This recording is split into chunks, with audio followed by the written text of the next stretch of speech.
Today's lesson is never think how much money you can make out of a single trade. Now, this seems simple, but let me just explain it to you. Like in the amateur traders world, and these are the new beginner traders, what they look at is, okay, can I make $1,000 today? Or can I make $1,000 this week? Or can I make 5,000 for this month? And that's what they're going for. That's their goals in that trading approach.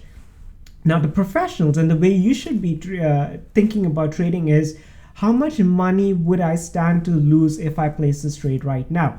What is my possibility of losing capital if I place this trade? Now, the trader who controls his risk is the one that actually takes his mind out of the clouds and has this visual mentality that, okay, I'm gonna like go ahead and like make millions in a day.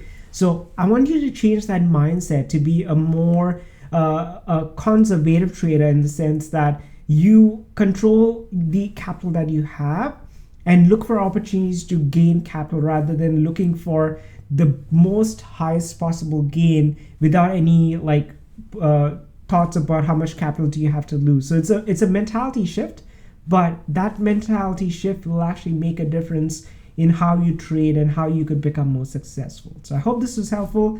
Another very tough lesson to your stomach, but it's important because that's what will change your approach to trading.